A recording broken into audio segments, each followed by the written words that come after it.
സാംസ് 137 137 സങ്കീർത്തനം നമ്മൾ വായിക്കുമ്പോൾ, സങ്കീർത്തനം 137, ബാബേൽ നദികളുടെ തീരത്ത് ഞങ്ങൾ ഇരുന്നു, സിയോനെ ഓർത്തപ്പോൾ ഞങ്ങൾ കരഞ്ഞു, അതിൻ്റെ നടുവിലെ അലരി വൃക്ഷങ്ങളിന്മേൽ ഞങ്ങൾ ഞങ്ങളുടെ കിന്നരങ്ങളെ തൂക്കിയിട്ടു, ഞങ്ങളെ ബദ്ധരാക്കി കൊണ്ടുപോയവർ സിയോൻ ഗീതങ്ങളിൽ ഒന്ന് ചൊല്ലുവീൻ എന്നു പറഞ്ഞ് ഗീതങ്ങളെയും ഞങ്ങളെ പീഡിപ്പിച്ചവർ സന്തോഷത്തെയും ഞങ്ങളോട് ചോദിച്ചു. ഞങ്ങൾ യഹോവയുടെ ഗീതം അന്യദേശത്ത് പാടുന്നത് എങ്ങനെ? യെരൂശലേമേ, നിന്നെ ഞാൻ മറക്കുന്നുവെങ്കിൽ എൻ്റെ വലങ്കൈ മറന്നു പോകട്ടെ. നിന്നെ ഞാൻ ഓർക്കാതെ പോയാൽ, യെരൂശലേമിനെ എൻ്റെ മുഖ്യ സന്തോഷത്തെക്കാൾ വിലമതിക്കാതെ പോയാൽ എൻ്റെ നാവ് അണ്ണാക്കിനോട് പറ്റിപ്പോകട്ടെ. വളരെ പ്രസക്തമായ ഒരു സങ്കീർത്തനമാണിത്. സെക്യുലർ ലോകത്ത് പോലും ഇത് വെച്ച് പാട്ടുകളൊക്കെ ഉണ്ടായിട്ടുണ്ട്. By the rivers of Babylon we sat down when we remembered Zion, we wept when we remembered Zion എന്ന് പറയുന്ന പാട്ടൊക്കെ ഒത്തിരി ഫേമസ് ആയിട്ട് അത് സെക്യുലർ ആൾക്കാർ പോലും പാടി നടക്കുന്ന പാട്ടുകളൊക്കെയാണ്. പാട്ട് പാടാൻ എളുപ്പമാണ്, പക്ഷേ അതിൻ്റെ പശ്ചാത്തലം ഒന്ന് മനസ്സിലാക്കുമ്പോൾ നമ്മളോടുള്ള വലിയ ഒരു ദൂത് ഇതിനകത്ത് ഉണ്ട്. വേദപുസ്തകത്തിൻ്റെ ഭാഗത്തു നിന്നൊരു പാട്ടുണ്ടാകുന്നത് നല്ല കാര്യമാണ്, പക്ഷെ ആ പാട്ട് നമ്മൾ പാടുമ്പോഴും ആ വചനം വായിക്കുമ്പോഴും എന്താണ് ദൈവത്തിന് നമ്മളോട് സംസാരിക്കാനുള്ളത്, അത് പലപ്പോഴും അതിൻ്റെ പെരിഫറൽ കാര്യങ്ങളിൽ മാത്രമായിരിക്കില്ല. അതിൻ്റെ പശ്ചാത്തലവും നമ്മളൊന്ന് മനസ്സിലാക്കണം. ഈ പശ്ചാത്തലം എന്താണ്? അതായത് ബാബേൽ നദികളുടെ തീരത്ത് ഞങ്ങൾ ഇരുന്നു, സിയോനെ ഓർത്തപ്പോൾ ഞങ്ങൾ കരഞ്ഞു. ഇതാരാ ഇവിടെ ഇരിക്കുന്നത്? ഇവിടെ ഇരിക്കുന്നത് ഇസ്രായേല്യരാണ്, എബ്രായരാണ്, ഇസ്രായേല്യരാണ്. ഇസ്രായേൽ മക്കളായി ബാബേൽ നദിയുടെ തീരത്ത് വന്ന് ഇരിക്കുന്നത്. എന്താ അവർ വന്നത്? അവർ ടൂറ് പോയതല്ല. ഇപ്പം നമ്മൾ ഈ കാലയളവിൽ എല്ലാവരും, ഞാൻ ടൂർ പോകുന്നതിന് എതിരൊന്നും അല്ല കേട്ടോ, വല്ലപ്പോഴും കുടുംബമായിട്ടൊരു ടൂറൊക്കെ പോകുന്നതിനൊന്നും ഞാൻ എതിര് പറയുന്നില്ല. പക്ഷേ ഇന്നിപ്പം വന്ന് അതേ ഉള്ളൂ. ഏതാ? വെക്കേഷൻ. എവിടെ പോയതാ? വെക്കേഷന് പോയതാ. വല്ല ഗുണമുള്ള സ്ഥലത്താണോ പോയത്? അതൊന്ന് വെക്കേഷന് പോയതാ. എന്തോ വന്നാലും വെക്കേഷന് പോയി ഒക്കെ പൊക്കോ. പക്ഷേ നമ്മളൊരു കാര്യം മനസ്സിലാക്കണം, ഇസ്രായേൽ മക്കൾ വെക്കേഷന് വന്നതല്ല. ഹല്ലേലൂയ. നിർബന്ധിതമായി അവരവിടെ പോകേണ്ടി വന്നതാണ്. ശരിക്കും പറഞ്ഞു കഴിഞ്ഞാൽ വെക്കേഷന് പോകാനൊക്കെ കൊള്ളാവുന്ന സ്ഥലമൊക്കെയാണ്. കാര്യം ആ കാലയളവിലെ ഏറ്റവും മെച്ചപ്പെട്ട സ്ഥലമാണ് ഇവരിരിക്കുന്നതായ ഈ ബാബിലോൺ. ആ കാലഘട്ടത്തിലെ ലോകത്തിൻ്റെ തലസ്ഥാനമാണ് ബാബിലോൺ. അതായത് അന്ന് ഭൂമിയിലുള്ള എല്ലാ രാജ്യങ്ങളെക്കാളും സമൃദ്ധവും അതേപോലെ അധികാര കേന്ദ്രവുമായിരിക്കുകയാണ് ഈ ബാബിലോൺ. അങ്ങനെയുള്ള, നമ്മളിപ്പോൾ സിംഗപ്പൂരിൽ പോകുന്നു പറയുന്നത് പോലെയോ അല്ലെങ്കിൽ ന്യൂയോർക്കിൽ പോകുന്നു പറയുന്നത് പോലെയോ ഒക്കെ അവൻ ടൂറ് പോകുന്നതിന് തുല്യമായിട്ട് വേണമെങ്കിൽ ടൂറ് പോകാൻ കൊള്ളാവുന്ന സ്ഥലമാണ് ബാബിലോൺ. പക്ഷെ ഇവർ ടൂറ് പോയതല്ല, ഇവർ പ്രവാസത്തിൽ പോയതാണ്. We were in exile. അവർ എക്സൈലിൽ പ്രവാസത്തിൽ പോയതാ. എന്താ ഈ പ്രവാസം എന്ന് പറഞ്ഞു കഴിഞ്ഞാൽ? പ്രവാസം എന്ന് പറഞ്ഞു കഴിഞ്ഞാൽ ജോലി തേടി പോകുന്നത് ഒന്നുമല്ല പ്രവാസം എന്ന് പറയുന്നത്. നമ്മുടെ നാട്ടുകാരൊക്കെ പലപ്പോഴും മറ്റു രാജ്യങ്ങളിലേക്കെല്ലാം ജോലി തേടി പോകുന്നുണ്ട്. അതിനൊരു കുഴപ്പമില്ല. ഇവിടെ ജോലിയില്ലേ പിന്നെ എവിടെങ്കിലും പോയി ജോലി ചെയ്യുന്നത് അത്യാവശ്യമാണല്ലോ, അതിന് നമ്മൾ ഒരു കുറ്റവും പറയണ്ട. പക്ഷെ ഇവർ ജോലി തേടി പോയതല്ല, ഇവർ നിർബന്ധിതമായി പോകേണ്ടി വന്നതാണ്, ഇവരെ പിടിച്ചുകൊണ്ടു പോയതാണ് എന്ന് നമ്മൾ മനസ്സിലാക്കണം. അതിൻ്റെ 3-ാമത്തെ വാക്യം പറയുന്നത് അതാണ്, ഞങ്ങളെ ബദ്ധരാക്കി കൊണ്ടുപോയവർ. അതായത് ഞങ്ങളെ ക്യാപ്റ്റീവ്സ് ആയിട്ട് ഞങ്ങളെ പിടിച്ചോണ്ട് പോയവർ. അപ്പൊ ഇവര് പോകാനുള്ള ആഗ്രഹത്തിൽ പോയതല്ല, പ്രത്യുത പിടിച്ചോണ്ട് പോയതാണ്. അതായത് ഇസ്രായേലിനെ, യെരൂശലേമിനെ, അവിടെ ബാബേൽ രാജ്യം പട്ടാളക്കാർ വന്നിട്ട് അവിടുത്തെ മെച്ചപ്പെട്ട ആളുകളെല്ലാം പിടിച്ചോണ്ട് പോയി, നല്ല നല്ല ആളുകളെല്ലാം പിടിച്ചോണ്ട് പോയി, കഴിവുള്ള ആളുകളെല്ലാം പിടിച്ചോണ്ട് പോയി. പിടിച്ചോണ്ട് പോയപ്പോഴും ഒന്നിനും കൊള്ളാത്ത ബലഹീനരായ ആളുകളെ അല്ല പിടിച്ചോണ്ട് പോയത്. കാര്യം അത് ബലഹീനരായ ആളുകളെ പിടിച്ചോണ്ട് പോയി കഴിഞ്ഞാൽ അത് ആ രാജ്യത്തിനൊരു ബാധ്യതയല്ലാകത്തുള്ളൂ. ഇതല്ല, നല്ല കഴിവുള്ളവര് ഇല്ലേ. ഇപ്പം ദാനിയേലിന്റെ പ്രവചനം വായിക്കുമ്പോഴും നമുക്ക് അറിയാവുന്നതായ ഒരു കാര്യമുണ്ട്. എങ്ങനെയുള്ളവരെയാ ബാബിലോണിലേക്ക് പിടിച്ചോണ്ട് പോയത് എന്ന് ചോദിച്ചാൽ, അവിടെ ദാനിയേൽ പ്രവചനം 1-ാം അധ്യായത്തിൽ 3 മുതലുള്ള വാക്യങ്ങൾ വായിക്കുമ്പോൾ, അനന്തരം രാജാവ് തന്റെ ഷണ്ഡന്മാരിൽ പ്രധാനിയായ അശ്വനേസിനോട് ഇസ്രായേൽ മക്കളിൽ രാജസന്തതിയിലും കുലീനന്മാരിലും വെച്ച് അംഗഭംഗമില്ലാത്തവരും സുന്ദരന്മാരും സകല ജ്ഞാനത്തിലും നിപുണന്മാരും അറിവിൽ സമർത്ഥന്മാരും വിദ്യാപരിജ്ഞാനികളും രാജധാനിയിൽ പരിചരിപ്പാൻ യോഗ്യന്മാരുമായ ആളുകൾ. അപ്പൊ ഏറ്റവും ബ്രെയിൻ പവർ ഉള്ളവരെയൊക്കെയാണ് ആര് എന്ത് ചെയ്തത്? ഈ പിടിച്ചോണ്ട് പോയത്. അപ്പോൾ ഇവിടേക്ക് പിടിച്ചോണ്ട് പോയ ആളുകൾ, നമ്മൾ ഈ പറയുന്ന ആളുകൾ, പക്ഷെ അവരെ പിടിച്ചുകൊണ്ട് പോയത് അവര് താല്പര്യത്തോടെ പോയെന്നുള്ളതല്ല, ജോലി ചെയ്യാനുള്ള ആഗ്രഹത്തോടെ പോയതല്ല. പക്ഷെ അവരവിടെ പോയി ജോലി ചെയ്യേണ്ടി വന്നു കാണും. പക്ഷേ അവർ ബദ്ധരാക്കി കൊണ്ടുപോയെന്നാ പറയുന്നത്. ബദ്ധരാക്കി കൊണ്ടുപോയി. അപ്പൊ ഞാൻ ചിലപ്പോൾ ആലോചിക്കാറുണ്ട്, എന്തിനാ ദൈവം ഇത് അനുവദിച്ചത്? ഇല്ലേ? നമുക്കെല്ലാം ഇന്നിപ്പം പൗലോസിന്റെ കാര്യം പറഞ്ഞപ്പോഴും എൻ്റെ 1-ാം പ്രതിവാദത്തിൽ ആരും എനിക്ക് തുണ നിന്നില്ല. ഈ പ്രതിവാദം ഉണ്ടാകാൻ തന്നെ കാരണം എന്താ? ശരിക്കും പറഞ്ഞു കഴിഞ്ഞാൽ ദൈവത്തിന് ഇതിനകത്തു നിന്നൊക്കെ ഒരു വിടുതൽ കൊടുക്കരുതോ? വടക്കേ ഇന്ത്യയിലൊക്കെ ഇപ്പം നമ്മുടെ ജീസസ് മിഷനിലെ 9 മിഷണറിമാർക്കെതിരെ കേസുണ്ട്, ഇപ്പോഴും ഉണ്ട്. അവരെ ജയിലിൽ നിന്ന് പുറത്തു കൊണ്ടുവന്നു, പക്ഷെ കേസ് ഇപ്പോഴും നടക്കുക. വേറെ പല മിഷണറിമാർ ജയിലിലൊക്കെ ഉണ്ടായി. അപ്പം നമ്മൾ ചിലപ്പോൾ ചിന്തിക്കും, ഇതെന്താ ദൈവം അനുവദിക്കുന്നത്? ഇല്ലേ? സംശയം ഉണ്ടാകാം.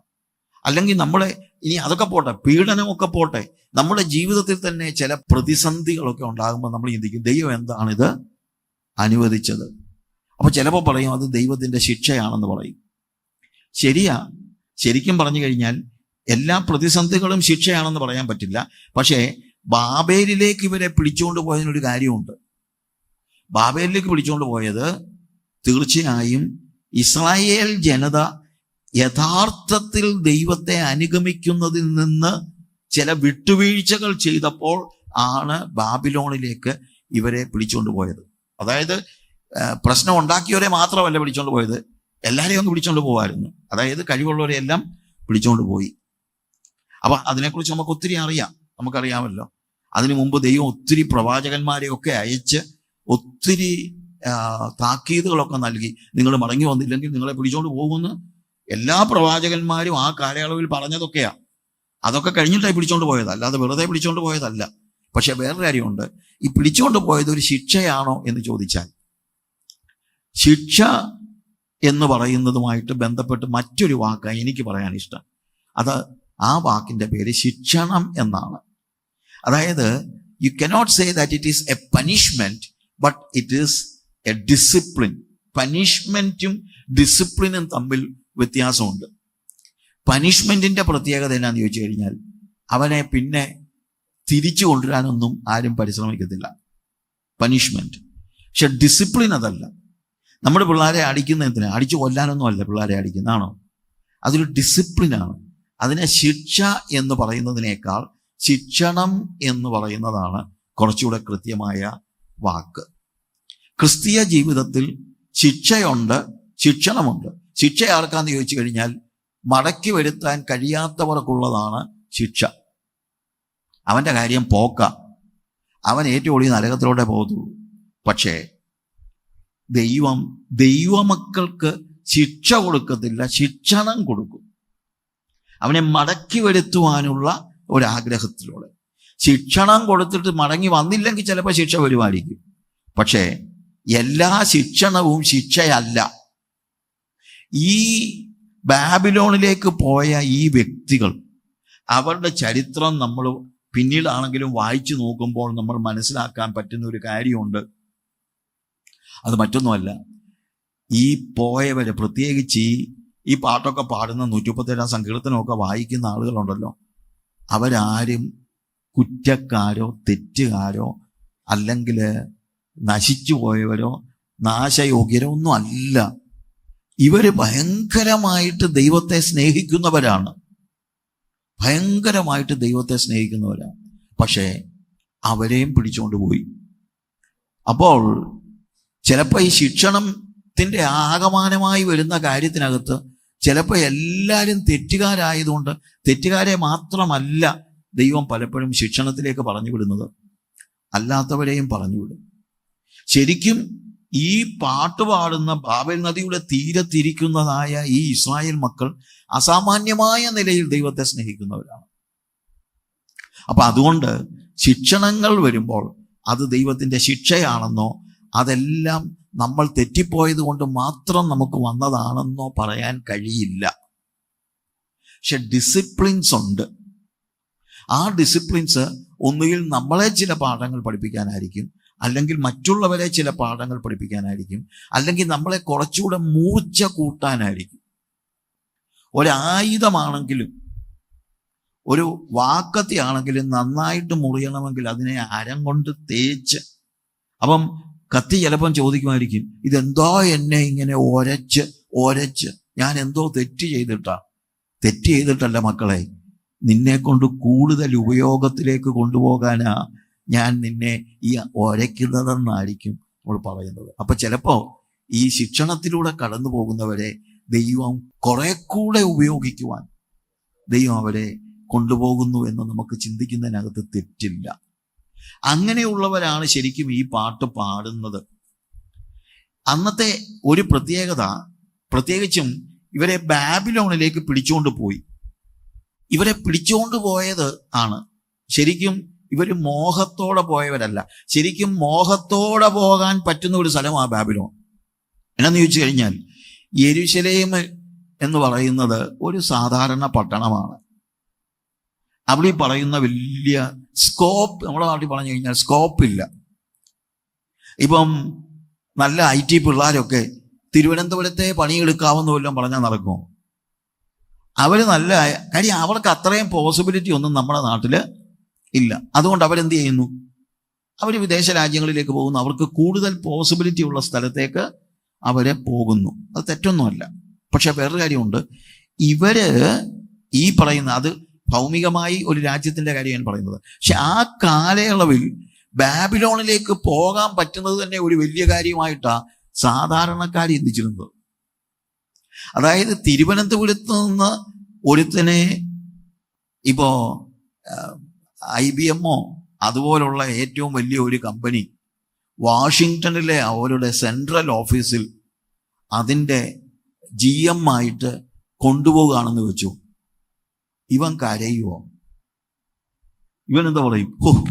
തിരുവനന്തപുരത്ത് കാണാൻ കിടന്നായിരുന്നെങ്കിൽ എന്താ ആയിരുന്നേനെ എൻ്റെ ഗതി.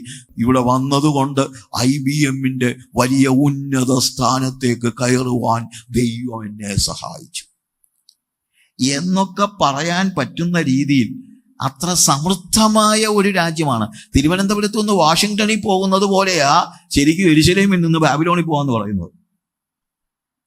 എന്നാൽ ഈ യെരൂശലേമിൽ നിന്ന് ബാബിലോണിൽ പോയ ആളുകൾ അവര് സന്തുഷ്ടരല്ല. അവിടെ എഴുതിയിരിക്കുന്നത്, ബാബേൽ നദിയുടെ തീരത്ത് ഞങ്ങളിരുന്നു, സിയോനെ ഓർത്തപ്പോൾ ഞങ്ങൾ കരഞ്ഞെന്ന്. വാഷിങ്ടണിൽ പോയി IBM-ന്റെ ഓഫീസിലിരുന്ന് കരയുക. ഇവൻ എന്നെ പ്രാന്താണോ നമ്മൾ ചോദിക്കത്തില്ലേ? എടാ, ദൈവം നിന്നെ ഇത്രയോ അനുഗ്രഹിച്ചില്ലേ?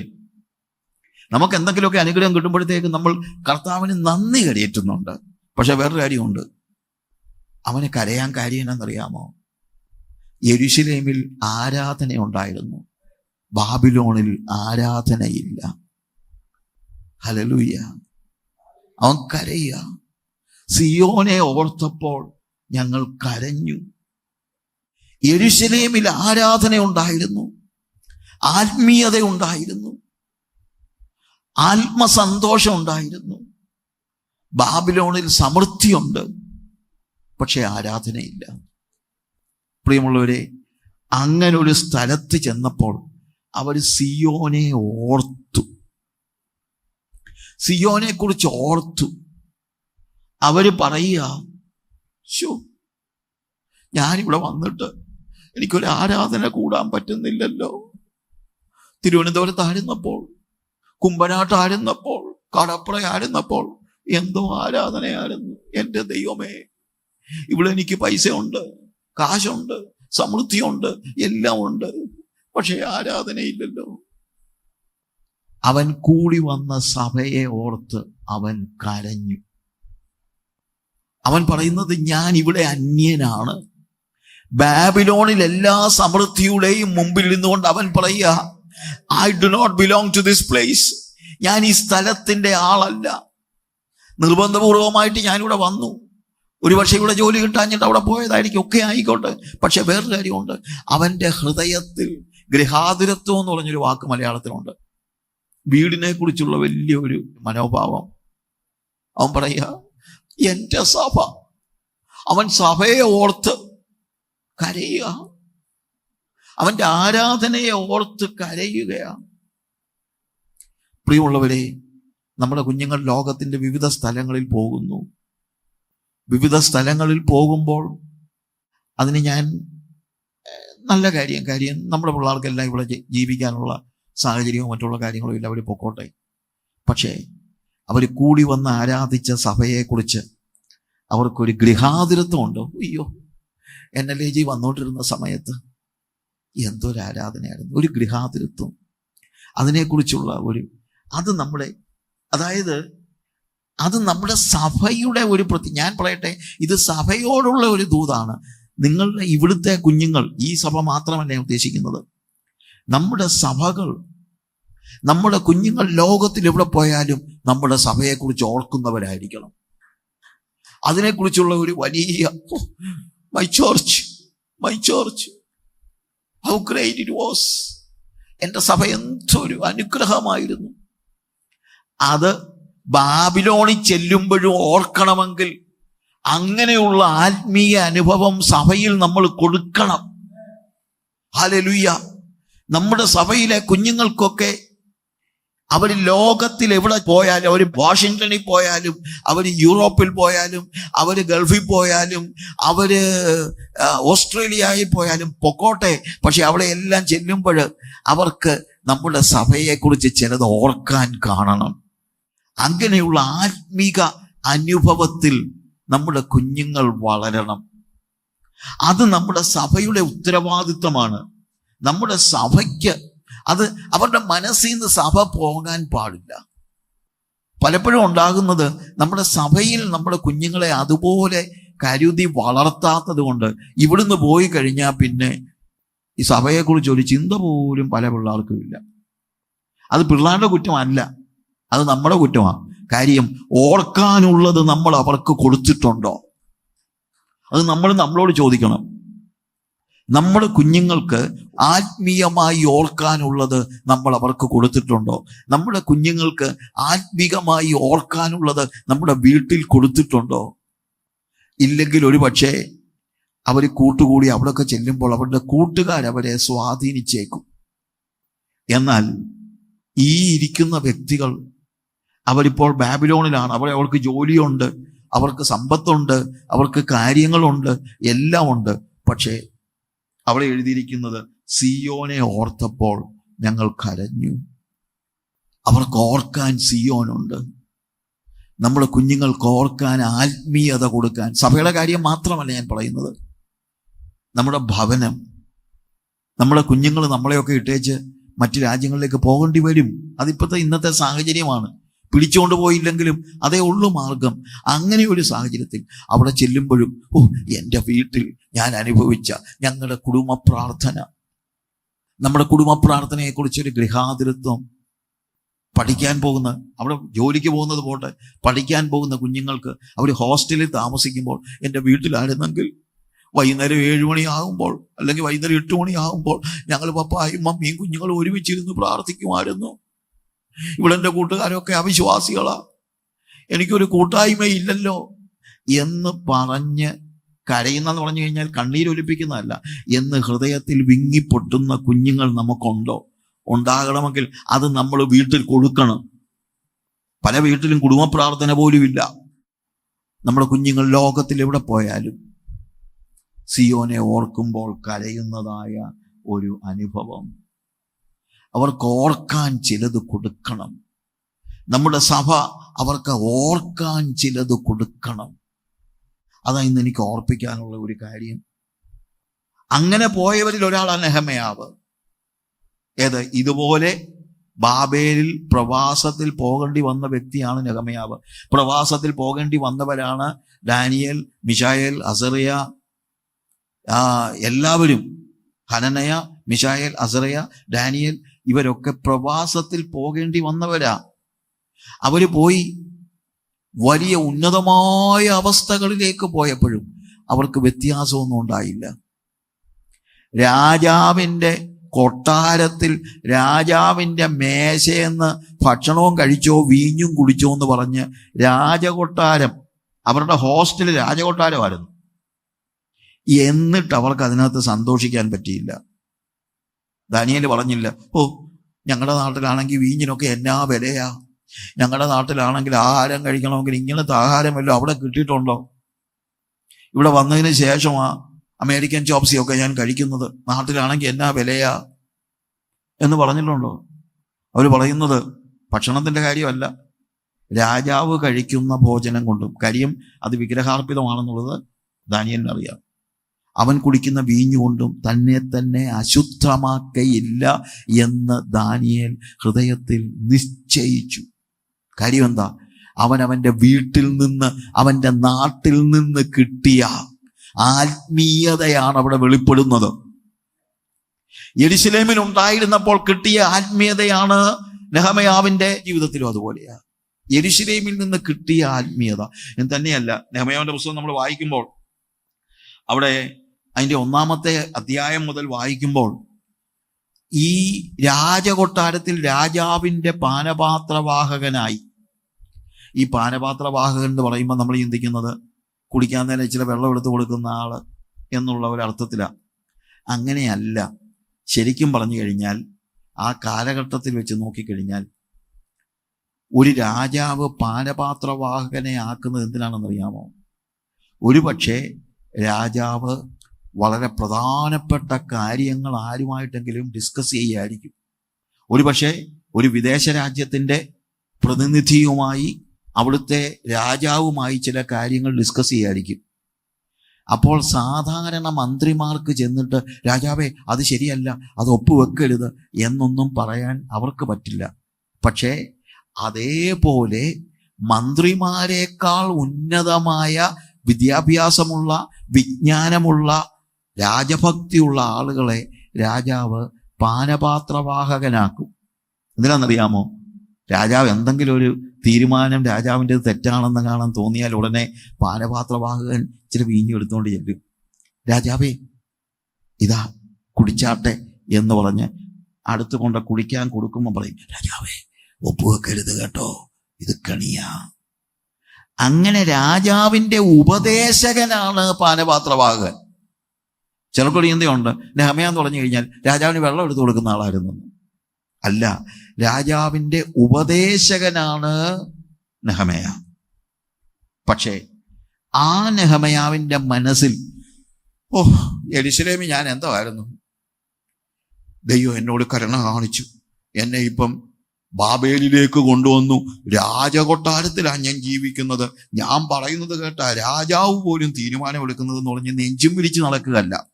അവിടെ എല്ലാ സുഖ സൗകര്യങ്ങൾക്കും ഇടയിലും അവൻ്റെ മനസ്സിൽ മുഴുവൻ യെരുശലേമാണ്, എൻ്റെ പിതാക്കന്മാരുടെ പട്ടണം. ചില ആളുകൾ യെരുശലേമിൽ നിന്ന് വന്നു. 2-ാം വാക്യത്തിൽ നമ്മൾ കാണുന്ന നെഹെമ്യാവിന്റെ പുസ്തകം 1-ാം അധ്യായത്തിന്റെ 2-ാം വാക്യത്തിൽ, എൻ്റെ സഹോദരന്മാരിലൊരുത്തനായ ഹനാനിയും യഹൂദയിൽ നിന്ന് ചില പുരുഷന്മാരും വന്നു, ഞാൻ അവരോട് പ്രവാസത്തിൽ നിന്ന് തെറ്റി ഒഴിഞ്ഞു പോയ യഹൂദന്മാരെ കുറിച്ചും യെരുശലേമിനെ കുറിച്ചും ചോദിച്ചു. ചില ആളുകൾ യെരുശലേമിൽ നിന്ന് വന്നു കഴിഞ്ഞപ്പോഴത്തേക്ക് ഓടിച്ചെന്ന് ചോദിക്കുക, സഹോദരന്മാരെ, യഹൂദന്മാരായ നമ്മുടെ സഹോദരന്മാരൊക്കെ എങ്ങനെയുണ്ട്, അവിടെ അവരുടെ കാര്യമൊക്കെ എങ്ങനെയുണ്ട്, യെരുശലേം പട്ടണം ഇപ്പൊ എങ്ങനെയുണ്ട്? അവൻ രാജകൊട്ടാരത്തിൽ രാജാവിൻ്റെ ഉപദേശകനായി കഴിയുമ്പോഴും അവൻ്റെ മനസ്സിൽ മുഴുവൻ യെരുശലേമാ. ഇതാണ് ആത്മീയത. നമ്മുടെ ജീവിതത്തിൽ സമൃദ്ധി ഉണ്ടാകട്ടെ, സന്തോഷം, ബാക്കിയുള്ള കാര്യങ്ങളൊക്കെ ഉണ്ടാകട്ടെ, എന്തുണ്ടെങ്കിലും ദൈവത്തെക്കുറിച്ചും ദൈവസഭയെക്കുറിച്ചും ഒരു വലിയ കൺസേൺ നമ്മുടെ ജീവിതത്തിൽ നമുക്കുണ്ടാകേണ്ടത് ആവശ്യമാണ്. അതാ നമ്മൾ കാണുന്നത്. അവരെന്ത് പറഞ്ഞു? പ്രവാസത്തിൽ നിന്ന് തെറ്റി ഒഴിഞ്ഞു പോയ യഹൂദന്മാർ, അതായത് പിടിച്ചോണ്ട് പോകാത്തവരുണ്ട്. ആ പിടിച്ചോണ്ട് പോകാത്തവര് അവിടെ അതിനെക്കുറിച്ച് അവിടെ പറയുകയാണ്, അവർ ആ സംസ്ഥാനത്ത് മഹാകഷ്ടത്തിലും അപമാനത്തിലും ഇരിക്കുന്നു യെരൂശലേമിന്റെ മതിലിടിഞ്ഞു, അതിന്റെ വാതിലുകൾ തീ വെച്ച് ചുട്ടും കിടക്കുന്നു. ഓക്കെ, ഞാൻ അതിലേക്ക് വരുന്നതിന് മുമ്പ് നമ്മുടെ സങ്കീർത്തനത്തിന്റെ ഭാഗത്താണെങ്കിലും സിയോനെ ഓർത്തപ്പോൾ ഞങ്ങൾ കരഞ്ഞു. സിയോന്റെ അവസ്ഥ ഓർത്തപ്പോൾ ഞങ്ങൾ കരഞ്ഞു. സിയോനെ ഓർത്തപ്പോൾ. കാര്യം അവിടുത്തെ പ്രത്യേകത ഞാൻ 137 സങ്കീർത്തനത്തിൽ പറയുന്ന കാര്യമാണ്. സിയോനെ ഓർത്തപ്പോൾ ഞങ്ങൾ കരഞ്ഞു. കാര്യം ബാബിലോണിൽ കൊണ്ടുവന്നതിന് മുമ്പ് അവരായിരുന്ന ആ സ്ഥലത്തെ ആത്മീയത അവരുടെ മനസ്സിൽ നിന്ന് ഇതുവരെ പോയിട്ടില്ല. അത് ഓർത്തപ്പോൾ അവർ കരഞ്ഞു. എൻ്റെ ദൈവമേ, സിയോനിലായിരുന്നപ്പോൾ ആരാധന ഉണ്ടായിരുന്നല്ലോ, യെരൂശലേമിലായിരുന്നപ്പോൾ കുടുംബ പ്രാർത്ഥന ഉണ്ടായിരുന്നല്ലോ. അവരോർത്ത് കരഞ്ഞു. അതായത് ബാബിലോണിൽ നിന്ന്, അല്ലെങ്കിൽ യെരൂശലേമിൽ നിന്ന് ബാബിലോണിൽ കൊണ്ടുവന്നതിന് സ്തോത്ര പ്രാർത്ഥന നടത്തുകയല്ല. നമ്മളെല്ലാം അങ്ങനെയാണ്. ആ ചെറുക്കൻ ഇവിടെ കിടന്ന് കഷ്ടപ്പെടുകയായിരുന്നു. ഏതാണെങ്കിലും ഇപ്പോൾ അവന് UK അല്ലെങ്കിൽ ഓസ്ട്രേലിയയിൽ ഒരു ജോലിയൊക്കെ കിട്ടി. പിന്നെ അവിടെ ആരാധനയൊന്നുമില്ല, അത് സാരമില്ല എന്നല്ല പറയുന്നത്. എന്നാലും അവന് ദൈവം ഇത്രയും വലിയൊരു പദവി കൊടുത്തല്ലോ എന്നല്ല. അവനവൻ്റെ ആത്മീയതയെ ഓർത്ത്, പഴയ കാലത്തെ ഓർത്ത് കരഞ്ഞു. ഗുഡ് ന്യൂസിലെ VMH സാറ് പറയുമായിരുന്നൊരു കാര്യമുണ്ട്. നമ്മളെല്ലാവരും പറയും നമുക്കൊരു നവീകരണം ആവശ്യമുണ്ട്, നമുക്കൊരു നവീകരണം ആവശ്യമുണ്ടെന്ന്. അദ്ദേഹം പറഞ്ഞു, നവീകരണം എന്ന് പറഞ്ഞാൽ മുന്നിലത്തോട് പോകുന്ന കാര്യം. അദ്ദേഹം പറഞ്ഞത് നവീകരണമല്ല നമുക്ക് ആവശ്യം, ഒരു പൂർവീകരണമാണ് ആവശ്യം. പൂർവീകരണം എന്ന് പറഞ്ഞു കഴിഞ്ഞാൽ പഴയതിലേക്കൊരു മടങ്ങിപ്പോക്കാണ് നമുക്ക് ആവശ്യം. പഴയതിലേക്കെന്ന് പറഞ്ഞു കഴിഞ്ഞാൽ പാപത്തിലേക്കല്ല, പഴയ കാലത്തെ ആത്മീയതയിലേക്ക്, പഴയ സുവിശേഷ പ്രവർത്തനങ്ങളിലേക്ക്, പണ്ട് കാലത്ത് നമ്മുടെ സഭകളിൽ ഉണ്ടായിരുന്ന ആത്മീക അതാണ് നവോത്ഥാനം എന്ന് പറയുന്നത്. നവോത്ഥാനം എന്ന് പറയുന്നത് നവീകരണമല്ല, നവീകരണത്തെക്കാൾ വലുത് ഒരു പൂർവീകരണമാണ് എന്ന് നമുക്ക് മനസ്സിലാക്കാനായിട്ട് കഴിയും. എന്നാൽ ഈ നാട്ടുകാർ ചിന്തിക്കുന്ന ഇവരെന്തിനാ ഈ സിയോനെ ഓർത്തപ്പോൾ ഞങ്ങൾ കരഞ്ഞു എന്ന് പറയുന്നു. അപ്പം നാട്ടുകാർ ചോദിക്കുക, നിങ്ങൾ എന്തിനാ കരയുന്നത്? യെരൂശലേമിൽ നിങ്ങൾക്ക് എന്തോ ഉണ്ടായിരുന്നു? 3-ാമത്തെ വാക്യത്തിൽ, സങ്കീർത്തനം 137 3-ാമത്തെ വാക്യത്തിൽ, ഞങ്ങളെ ബദ്ധരാക്കി കൊണ്ടുപോയവർ സിയോൻ ഗീതങ്ങളിൽ ഒന്ന് ചൊല്ലുവീൻ എന്ന് പറഞ്ഞ് ഗീതങ്ങളെയും ഞങ്ങളെ പീഡിപ്പിച്ചവർ സന്തോഷത്തെയും ഞങ്ങളോട് ചോദിച്ചു. അവർ ചോദിക്കുക, ചേട്ടാ നിങ്ങൾ എന്തിനാ ഈ കരയുന്നേ? എടാ, യെരൂശലേമിൽ എന്തോ ആയിരുന്നു ഉണ്ടായിരുന്നത് നിങ്ങൾക്ക്? അവിടെ നിങ്ങൾക്ക് BMW ഉണ്ടായിരുന്നോ? ഇവിടെ വന്നിട്ട് BMW ഇപ്പം നടക്കുന്നേ. ഇപ്പം എന്തിനാ നിങ്ങൾ ഈ കരയുന്നത്? അവിടെ സൈക്കിളിൽ നടന്ന നീ ഇപ്പം BMW നടക്കുകയല്ലേ, എന്നിട്ട് നീ എന്തിനാ കരയുന്നത്? എടാ, ഒരു പാട്ട് പാടടാ, സന്തോഷിക്കടാ, ആനന്ദിക്കടാ, സിയോൻ ഗീതം തന്നെ അങ്ങ് പാടിക്കൂ. ബാബിലോണിയ ഗീതം ഒന്നും പാടണ്ട, സിയോൻ ഗീതം തന്നെ അങ്ങ് പാടിക്കൂ. ദൈവത്തിനൊരു നന്ദിയൊക്കെ പറഞ്ഞങ്ങ് ഇതെല്ലാം ആ ബാബിലോണിലേക്ക് കൊണ്ടുവന്ന കർത്താവിന് നന്ദി എന്ന് പറഞ്ഞ് പാടടാ. നിനക്ക് BMW തന്ന ദൈവത്തിന് സ്തോത്രം ചെയ്യടാ. അതൊക്കെയല്ലേ എന്ന് എല്ലാവരും പറയുന്നത്. ആത്മീയതയെക്കുറിച്ച് അവര് പറയുന്നു, നിങ്ങൾ ആനന്ദിച്ചാട്ടെ. ബാബിലോണിയർക്ക് മനസ്സിലാകുന്നില്ല ഇവരെന്തിനാ ഈ കരയുന്നതെന്ന്. അവർ തങ്ങളുടെ വീണകളൊക്കെ കിന്നരങ്ങളൊക്കെ അലരി വൃക്ഷത്തിന്മേൽ തൂക്കിയിട്ടിട്ട് ഇരുന്ന് കരയുക. എടാ, കിന്നരമൊക്കെ എടുക്കടാ, പാട്ടുപാടടാ. ബാബിലോണിൽ പറയാ പാട്ടുപാടാൻ. ആൾക്കാരുടെ ചിന്ത എന്നറിയാമോ? ഭൗമികമായ കുറച്ച് നന്മയുണ്ടാകുമ്പോൾ നമ്മളെന്തിനാ പിന്നെ ഇരുന്ന് കരയുന്നത്? പിന്നെ എന്തിനാ ഇവന് ഉപവാസം എടുക്കുന്നത്? പിന്നെയും എന്തിനാ പ്രാർത്ഥിക്കുന്നത്? എൻജോയ് ചെയ്യുക. അവധി കിട്ടുമ്പോഴത്തേക്ക് എവിടെങ്കിലും പോയി എൻജോയ് ചെയ്യടാ. ഒരു വേൾഡ് ടൂർ പോടാ. അതിന് പകരം എന്തിനാടാ നീ വടക്കേ ഇന്ത്യയെ മിഷൻ ടൂർ നടത്തുന്നത്? വേറെ പണിയൊന്നും ഇല്ലയോ? ഇവിടെ ഒരു വേൾഡ് ടൂർ നടത്തടാ, എൻജോയ് ചെയ്യടാ. ബാബിലോണിയൻ പറയുന്നത് എൻജോയ് ചെയ്യാനാ. പക്ഷേ ഇസ്രായേൽ മക്കളെ സംബന്ധിച്ചിടത്തോളം അവർ പറയാ, ഇല്ല, ഞങ്ങളുടെ കഴിഞ്ഞ കാലങ്ങളെ ഓർത്ത് ഞങ്ങൾ കരയുകയാണ്. ഞങ്ങൾക്ക് വലുത് ബാബിലോണിലെ ഈ നിങ്ങൾ പറയുന്ന നന്മയല്ല, അതിനപ്പുറത്ത് ഞങ്ങൾക്ക് ആവശ്യമുള്ളത് ഞങ്ങളുടെ ആത്മീയതയാണ് എന്ന് പറയുകയാണ്. ഞങ്ങളുടെ ആത്മീയതയാണ്. മനസ്സിൽ മുഴുവൻ യെരൂശലേമാണ്. അവരുടെ മനസ്സിൽ മുഴുവൻ യെരൂശലേം. നെഹമ്യാവിന്റെ ജീവിതത്തിലും അത് തന്നെയാണ്. സഹോദരന്മാർ വന്നു കഴിഞ്ഞപ്പോഴത്തേക്ക് നെഹമ്യാവ് ഓടിച്ചെന്ന് ചോദിക്കുക, അതെ, എങ്ങനെയുണ്ട് ഇപ്പൊ യെരൂശലേമില് പ്രവാസത്തിന് തെറ്റിയൊഴിഞ്ഞു പോയ ആളുകൾ സൗഖ്യമായിരിക്കുന്നോ, സന്തോഷമായിരിക്കുന്നോ, പാട്ടൊക്കെ ഉണ്ടോ, ആത്മീയം ഉണ്ടോ, സഭായോഗം നടക്കുന്നുണ്ടോ, പരസ്യയോഗം ഉണ്ടോ? ഇതൊക്കെയാ ചോദിക്കുന്നത്. പരസ്യയോഗം ഉണ്ടോന്ന്, പരസ്യയോഗം ഉണ്ടോന്നൊക്കെ ചോദിക്കുന്ന എത്ര പേരുണ്ട് ഇന്ന്? നമ്മൾ എവിടെങ്കിലും ചെന്ന് കഴിഞ്ഞാൽ എങ്ങനെയുണ്ട് സഭയിലൊക്കെ? സഭയിലിപ്പോൾ പരസ്യമൊക്കെ നടക്കുന്നുണ്ടോ? ആത്മീയ കൂട്ടായ്മയൊക്കെ നടക്കുന്നുണ്ടോ? പുതുതായിട്ട് ആളുകൾ വിശ്വാസത്തിൽ വരുന്നുണ്ടോ? ഇതൊക്കെയാ ചോദിക്കുന്നത്. അല്ലാതെ നിങ്ങളുടെ സഭയിൽ ഇപ്പോൾ എത്ര കാറുണ്ട്, ഇതൊന്നും അല്ല ചോദിക്കുന്നത്. ഹല്ലേലൂയ. കാറൊക്കെ കിട്ടട്ടെ, നല്ല കാര്യം. പക്ഷെ വേറൊരു കാര്യമുണ്ട്. ഈ മുറ്റം മുഴുവൻ കാറ് വരുന്നതിനേക്കാൾ വലുതാ ഇവിടെ 10 ആത്മാക്കൾ വരുന്നത്. ഹല്ലേലൂയ. ആത്മാക്കൾ കാറും കൊണ്ട് വന്നോട്ടെ, പക്ഷെ ആത്മാക്കൾ വരണം. അതാ ചോദിക്കുന്നത്. അവര് പറഞ്ഞു, അയ്യോ ഒന്നുമില്ല, പ്രവാസത്തിൽ നിന്ന് തെറ്റി ഒഴിഞ്ഞു പോയ ആളുകൾ ആ സംസ്ഥാനത്ത് മഹാകഷ്ടത്തിലും അപമാനത്തിലും ഇരിക്കുന്നു. യെരൂശലേമിന്റെ മതിലിടിഞ്ഞു, അതിന്റെ വാതിൽ ചുട്ട് കിടക്കുന്നു. നോക്കുക ആ യെരൂശലേമിന്റെ അവസ്ഥ പറഞ്ഞു കഴിഞ്ഞപ്പോൾ, ബാബിലോണിൽ സുഖിച്ചു കഴിയുന്നവനായ നെഹെമ്യാ എന്ത് ചെയ്തെന്ന് എഴുതിയിരിക്കുന്നത് 4-ാമത്തെ വാക്യത്തിൽ.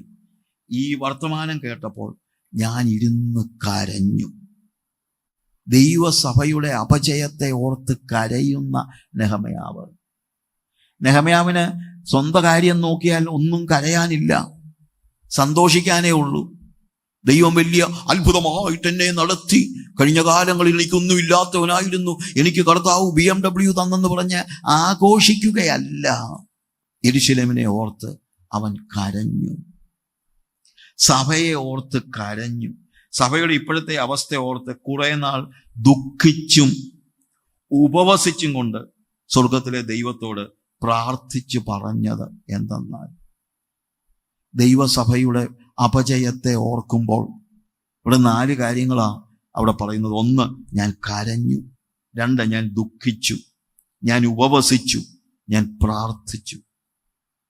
പ്രിയമുള്ളവരെ, ദൈവസഭയെ ഓർത്ത്, ദൈവസഭയുടെ ഇന്നത്തെ അപജയത്തെ ഓർത്ത്, ഇന്ന് ദൈവസഭയ്ക്ക് പറ്റിയിരിക്കുന്ന പാളിച്ചകളെ ഓർത്ത് കരയുന്നവരെയാ ദൈവത്തിന് വേണ്ടത്. ദുഃഖിക്കുന്നവരെയാണ് ദൈവത്തിന് വേണ്ടത്. ഇന്ന് സഭകളിലൊന്നും നമുക്ക് ഇലക്ഷൻ ഉണ്ട്, നമുക്ക് പ്രസിഡന്റ് ഉണ്ട്, നമുക്ക് സെക്രട്ടറി ഉണ്ട്, നമുക്ക് കാശുണ്ട്, നമുക്ക് കെട്ടിടങ്ങളുണ്ട്, എന്തോ ഇല്ലാത്ത എല്ലാം ഉണ്ട്. പക്ഷെ ആത്മാക്കളില്ല. അതിനേക്കാൾ വലിയൊരു പ്രശ്നമാണ് മതിലിടിഞ്ഞു കിടക്കുന്നെന്ന്. എന്ന് വെച്ചാൽ എന്താ അതിൻ്റെ അർത്ഥം? ഇപ്പം ലോകത്തെ ആരും പുറത്ത് നിർത്തുന്നില്ല. മതിൽ എന്താ ചെയ്യുന്നത്? മതിൽ എന്ന് പറയുന്നത് സെപ്പറേഷന്റെ അടയാളമാണ്, വേർപാടിന്റെ അടയാളമാണ് മതിൽ. പക്ഷെ സഭയ്ക്ക് ഇന്നിപ്പം വന്ന് മതിലില്ല, വേർപാടിന്റെ ഉപദേശമില്ല. പെന്തിക്കോസുകാരന്റെ അടിസ്ഥാന ഉപദേശം എന്ന് പറയുന്നത് തന്നെ വേർപാടാ. ബാക്കിയെല്ലാം എല്ലാവർക്കും ഉണ്ട്. പരിശുദ്ധാത്മാവ് ഉൾപ്പെടെയുള്ള കാര്യങ്ങൾ മറ്റുള്ളവർക്കൊക്കെ കാണും. പക്ഷേ മറ്റുള്ളവർക്ക് ഇല്ലാത്ത ഒന്നായിരുന്നു പണ്ട് ദൈവസഭയുടെ വേർപാട്. ഇന്ന് എവിടെ വേർപാട്? ലോകത്തെ മതിലിന് പുറത്ത് നിർത്തുന്ന, മതിൽ ഇടിഞ്ഞു കിടന്നാൽ എൻ്റെ അർത്ഥം ലോകം അകത്ത് കയറും. നമ്മുടെ മതിൽ ഇന്ന് ഇടിഞ്ഞു കിടക്കുകയാണ്. നെഹെമ്യാവിനോട് പറഞ്ഞു, മതിൽ ഇടിഞ്ഞു കിടക്കുകയാണ്, ലോകം അകത്ത് കയറി. അവന് സങ്കടമായി, അവൻ കരഞ്ഞു. പ്രിയമുള്ളവരെ, ദ ഡോക്ട്രിൻ ഓഫ് സെപ്പറേഷൻ, മൊസാംബിക്കിലെ അസംബ്ലീസ് ഓഫ് ഗോഡിന്റെ നാഷണൽ കോൺഫറൻസിന് ഒരിക്കൽ അവരെന്നെ പ്രസംഗിക്കാൻ വിളിച്ചു, ഗസ്റ്റ് സ്പീക്കറായിട്ട്. 3000 സഭകളുടെ മീറ്റിംഗാണ്. അപ്പം ഞാൻ അവിടെ പറഞ്ഞൊരു കാര്യം, ദൈവസഭയുടെ അടിസ്ഥാന ഉപദേശങ്ങളിൽ ഏറ്റവും പ്രധാനപ്പെട്ട ഒന്നാണ് വേർപാടെന്ന് പറയുന്നത്. വേർപാട്. അതുകൊണ്ടാണ് വേർപെട്ട് വന്നവരെയാ ശരിക്കും പറഞ്ഞു കഴിഞ്ഞാൽ പത്രോസ് സ്നാനപ്പെടുത്തുന്നത് പോലും. നിങ്ങളുടെ ഓരോരുത്തരും താങ്കളുടെ പാപങ്ങളുടെ മോചനത്തിനായി എന്ന് പറയുന്ന സ്നാനമേൽപ്പിൻ എന്ന് പറയുന്ന അതിന് ശേഷം പറയുന്ന ഒരു കാര്യമുണ്ട്. അതിനോട് ചേർന്ന് തന്നെ പറയുന്ന കാര്യമാണ് വേർപാടിന്റെ കാര്യം. അവിടെ അപ്പോസ്തലപ്രവൃത്തി 2-ാം അധ്യായത്തില് പത്രോസ് പറയുന്ന 40-ാമത്തെ വാക്കില്, മറ്റു പല വാക്കുകളാലും അവൻ സാക്ഷ്യം പറഞ്ഞു അവരെ പ്രബോധിപ്പിച്ചു, ഈ വക്രതയുള്ള തലമുറയിൽ നിന്ന് രക്ഷിക്കപ്പെടുവീൻ എന്ന് പറഞ്ഞു. Save yourself from this crooked generation. ഇന്നിത് ആരും പറയുന്നില്ല. ഇതൊരു ക്രൂക്കഡ് ജനറേഷനാ, വക്രതയുള്ള ഒരു തലമുറയാ. ആ തലമുറയിൽ നിന്ന് സേവ് യുവർ സെൽഫ്, നിങ്ങളെ തന്നെ വീണ്ടെടുക്കുക, നിങ്ങളെ തന്നെ വിടുവിക്കുക. അതാണ് വേർപാടിന്റെ ഉപദേശം എന്ന് പറയുന്നത്. പാപത്തിൽ നിന്ന് കർത്താവ് നമ്മളെ രക്ഷിച്ചു, എന്നാൽ ലോകത്തിൽ നിന്ന് നമ്മളെ രക്ഷിക്കണം. സേവ് യുവർ സെൽഫ് എന്നുള്ള വാക്ക് എനിക്ക് ഭയങ്കര ഇതായിട്ട് തോന്നി. Save yourself from this crooked generation. ഈ വക്രതയുള്ള തലമുറയിൽ നിന്ന് രക്ഷിക്കപ്പെടുകയും നിങ്ങളെ തന്നെ മാറ്റി നിർത്തണം. പാപത്തിൽ നിന്ന് കർത്താവ് നമ്മളെ വിടുവിച്ചു, പക്ഷെ ലോകത്തിൽ നിന്ന് നമ്മളെ തന്നെ മാറ്റി നിർത്തണം. മതിലിടിഞ്ഞു കിടക്കുന്നത് കണ്ട് നെഹെമ്യാവിന് ആകപ്പാടെ സങ്കടമായി. നെഹെമ്യാ കരഞ്ഞുകൊണ്ട് പറയുക, സ്വർഗത്തിലെ ദൈവമായ യഹോവേ, നിന്നെ സ്നേഹിച്ച് നിന്റെ കൽപ്പനകളും പ്രമാണിക്കുന്നവർക്ക് നിയമവും ദയയും പാലിക്കുന്ന മഹാനും ഭയങ്കരനുമായ ദൈവമേ, നീ അടിയന്റെ പ്രാർത്ഥന കേൾക്കേണ്ടതിന്, അവിടെ പറയുന്നത് നിന്റെ ദാസന്മാരായ ഇസ്രായേൽ മക്കൾക്ക് വേണ്ടി രാവും പകലും നിന്റെ മുമ്പാകെ പ്രാർത്ഥിക്കുകയും ഇസ്രായേൽ മക്കളായ ഞങ്ങൾ നിന്നോട് ചെയ്തിരിക്കുന്ന പാപങ്ങളെ ഏറ്റുപറയുകയും ചെയ്യുന്ന അടിയന്റെ പ്രാർത്ഥന കേൾക്കേണ്ടതിന്. അപ്പൊ ഈ നെഹെമ്യാ ഇത്രയും സുഖസൗകര്യത്തിൽ കഴിയുമ്പോഴും എന്തോ പറയുന്നത് അറിയാമോ? രാവും പകലും നിന്റെ മുമ്പാകെ പ്രാർത്ഥിക്കുന്നു. സ്തോത്ര പ്രാർത്ഥനയല്ല, രാവും പകലും നിന്റെ മുമ്പാകെ പ്രാർത്ഥിക്കുകയും ഇസ്രായേൽ മക്കളായ ഞങ്ങൾ നിന്നോട് ചെയ്തിരിക്കുന്ന പാപങ്ങളെ ഏറ്റുപറയുകയും. ദൈവസഭയുടെ പാപങ്ങളെ വഹിച്ചുകൊണ്ട് പ്രാർത്ഥിക്കുന്ന നെഹെമ്യാവുമാരെ നമുക്ക് ഇന്ന് വളരെ അത്യാവശ്യമാണ്. അങ്ങനെ പ്രാർത്ഥിച്ച് പാപം ഏറ്റുപറഞ്ഞ് കർത്താവിൻ്റെ മോശയോട് അരുളി ചെയ്ത 9-ാമത്തെ വാക്യത്തിൽ ഞാൻ പെട്ടെന്ന് പറഞ്ഞു പോവുകയാണ്. ഒക്കെ ആ വാഗ്ദാനം കൊടുത്തിട്ടുണ്ട്. ആ വാഗ്ദാനത്തിൽ പിടിച്ചുകൊണ്ട് പ്രാർത്ഥിച്ചു. എന്നിട്ട് 2-ാം അധ്യായം നമ്മൾ വായിക്കുമ്പോഴത്തേക്ക് രാജാവിൻ്റെ മുമ്പിൽ നിൽക്കുന്നവനായ നെഹെമ്യാവ് രാജാവിൻ്റെ ഉപദേശകനാണ്. പക്ഷേ യെരൂശലേമിൻ്റെ മതിലിടിഞ്ഞു കിടക്കുന്നത് കേട്ടപ്പോൾ തൊട്ട് രാജാവിൻ്റെ മുമ്പിൽ കരഞ്ഞോണ്ടാണ് നിൽക്കുന്നത്. സന്തോഷിച്ചല്ല, സ്തോത്ര പ്രാർത്ഥന ചെയ്യില്ല. കർത്താവേ, യെരൂശലേമിൻ്റെ മതിലൊക്കെ ഇടിഞ്ഞു കിടക്കുക, ഞാനിങ്ങി പോകുന്ന ഏതാണെങ്കിലും അതിനു മുമ്പേ, യെരൂശലേമിൻ്റെ മതിൽ ഇടിയുന്നതിന് മുമ്പേ നീ എന്നെ വിടുവിച്ചതോർത്ത് സ്തോത്രം എന്നൊന്നുമല്ല പറയുന്നത്. അവൻ മനോദുഃഖിതനായി രാജാവിൻ്റെ മുമ്പാകെ അവിടെ ഇരുന്ന് കഴിഞ്ഞപ്പോൾ നേരത്തെ ഒരിക്കലും അവൻ്റെ സന്നിധിയിൽ കുണ്ഠിതനായിട്ടിരുന്നിട്ടില്ല. രാജാവ് ചോദിക്കുക, നിനക്ക് ദീനമൊന്നുമില്ലല്ലോ, നിന്റെ മുഖം പാടിയിരിക്കുന്നത് എന്താണ്? ഇത് മനോദുഃഖമല്ലാതെ മറ്റൊന്നുമല്ല. രാജസന്നിധിയിൽ പോലും അവൻ ദുഃഖിതനാണ്. അവൻ പറയുന്ന കാര്യം എന്താണ്? 3-ാമത്തെ വാക്യത്തിൽ അവൻ രാജാവിനോട്, എൻ്റെ പിതാക്കന്മാരുടെ കല്ലറകളുള്ള പട്ടണം ശൂന്യമായി, അതിൻ്റെ വാതിലുകൾ തീ കൊണ്ട് വെന്തും കിടക്കെ, എൻ്റെ മുഖം വാടാതെ ഇരിക്കുന്നത് എങ്ങനെ എന്ന് പറഞ്ഞു. രാജാവ് ചോദിക്കുക, നിനക്ക് എന്തിൻ്റെ കുറവാടാ? നിനക്ക് ആവശ്യത്തിന് ശമ്പളം ഞാൻ തരുന്നില്ലേ? നിനക്ക് കഴിക്കാനുള്ളതെല്ലാം തരുന്നില്ലേ? നിനക്ക് ഞാൻ BMW കാറ് തന്നില്ലേ? BMW അല്ലെങ്കിൽ അന്നത്തെ എന്താണോ അത് തന്നില്ലേ? നിനക്ക് എന്തിൻ്റെ കുറവാടാ? നീ എന്താ ഈ കരയുന്നത്? അവനെന്താ പറയുന്നത്? യജമാനനെ, അതൊന്നുമല്ല എൻ്റെ മനസ്സിൽ നിറഞ്ഞു നിൽക്കുന്നത് എൻ്റെ പിതാക്കന്മാരുടെ കല്ലറകളുള്ള പട്ടണം. എൻ്റെ മനസ്സിൽ നിറഞ്ഞു നിൽക്കുന്നത് യെരൂശലേമാണ്. എൻ്റെ മനസ്സിൽ നിറഞ്ഞു നിൽക്കുന്നത് യെരൂശലേമാണ്. അങ്ങനെ 3-ാമത്തെ വാക്യത്തിൽ അതിൻ്റെ വാതിലുകൾ തീ കൊണ്ട് ചുട്ടും കിടക്കെ എൻ്റെ മുഖം വാടാതെ ഇരിക്കുന്നത് എങ്ങനെ? ഞാൻ എങ്ങനെ ദുഃഖിക്കാതിരിക്കാൻ കഴിയും? നീ എനിക്കെല്ലാം തന്നിട്ടുണ്ട്, പക്ഷേ അതൊന്നും അല്ല എനിക്ക് വിഷയം. എൻ്റെ വിഷയം എൻ്റെ സഭയാണ്. തകർന്നുപോയ എൻ്റെ സഭയെ ഓർത്ത് ഞാൻ കരയുകയാണെന്ന് അവിടെ പറയുന്നത്. 137-ാം സങ്കീർത്തനത്തിലേക്ക് മടങ്ങി വരുമ്പോൾ നമ്മളവിടെ വീണ്ടും കാണുന്നതായ കാര്യം, അതിൻ്റെ 4-ാമത്തെ വാക്യത്തിൽ അവിടെ പറയുന്ന കാര്യം എന്നറിയാമോ? അവിടെ നാട്ടുകാർ വന്നിട്ട് ചോദിച്ചു, എടാ ഒരു ഗീതം പാടറാ, സന്തോഷിക്ക്, ആനന്ദിക്ക്, നിനക്ക് വേണ്ടതെല്ലാം ഉണ്ടല്ലോ. അവൻ ചോദിക്കുന്ന ചോദ്യം, ഞങ്ങൾ യഹോവയുടെ ഗീതം അന്യദേശത്ത് പാടുന്നത് എങ്ങനെ? എന്താ അതിൻ്റെ അർത്ഥം? അതിൻ്റെ അർത്ഥം ഞാനൊന്ന് വ്യാഖ്യാനിച്ച് പറയുകയാണ്. അത് എക്സജറ്റിക്കൽ വ്യാഖ്യാനം എന്നുള്ളതിനേക്കാൾ ഉപരി ഇന്നത്തെ പ്രശ്നം എന്നറിയാമോ? എവിടെയും പോയി പാടും നമ്മൾ. അന്യദേശത്തിരുന്ന് പാടാനും നമുക്ക് മടിയില്ല. ഒരു പക്ഷേ പാപത്തിലായിരിക്കും ജീവിക്കുന്നത്, പക്ഷേ സഭയെ വന്ന് കൈകളെ അടിച്ച് പാട്ടുപാടാൻ മടിയൊന്നുമില്ല. പക്ഷേ യെരൂശലേമിൽ പാടേണ്ട പാട്ട് യെരൂശലേമിലാണ് പാടേണ്ടത് എന്ന് വെച്ച് കഴിഞ്ഞാൽ സ്ഥലമല്ല ഞാൻ ഉദ്ദേശിക്കുന്നത്. ദൈവം രാജാവായിരിക്കുന്ന അവസ്ഥയിലാണ് നമ്മൾ ആത്മാവിൽ ആരാധിക്കേണ്ടത്. എൻ്റെ ജീവിതം യേശുവുമായി നിരന്തര സമ്പർക്കത്തിലായിരിക്കുമ്പോഴാണ് ഞാൻ ദൈവത്തിന് പാട്ടുപാടേണ്ടത്. യഹോവയുടെ ഗീതം ഞാൻ അന്യദേശത്ത് പാടുന്നത് എങ്ങനെ? പ്രിയമുള്ളവരെ, അന്യദേശത്ത് യഹോവയുടെ ഗീതം പാടുന്നവരാ ഇന്ന് കൂടുതലും. അതൊരു വലിയ പ്രശ്നമാണ്. പാട്ടൊക്കെ ഭയങ്കര പാട്ടാ, പക്ഷെ ജീവിക്കുന്നത് അന്യദേശത്താ. ഞാൻ മൊസാംബിക്കിൽ അസംബ്ലീസ് ഓഫ് ഗോഡിന്റെ നാഷണൽ സൂപ്രണ്ടിന്റെ ചർച്ചിൽ ഒരു മീറ്റിംഗ് നടത്തിയപ്പം ഒരു പെങ്കൊച്ച വർഷിപ്പ് ലീഡ് ചെയ്തത്. ദേഹം മുഴുവൻ പെയിന്റും ഒക്കെ, മുഖത്തെല്ലാം പെയിന്റും ഒക്കെ അടിച്ച് അവള് ഒരു 5 ഇഞ്ച് ഹൈറ്റുള്ള ഹൈ ഹീൽഡും ഒക്കെ ഇട്ട് എങ്ങനെ ഡാൻസ് ചെയ്യുന്നെന്നുള്ള എനിക്ക് തന്നെ അത്ഭുതം, താഴെ വീഴാതെ. എന്നിട്ട് കുറച്ച് കഴിഞ്ഞപ്പോഴത്തേക്ക് ഭയങ്കര കരച്ചില്, മുട്ടുകുത്തി കരയുക. എല്ലാവരും കരഞ്ഞു, അവളും കരഞ്ഞു, ഉള്ളവരും കരഞ്ഞു, എല്ലാവരും കരഞ്ഞു. അങ്ങനെ കരഞ്ഞ് പാട്ടൊക്കെ പാടി.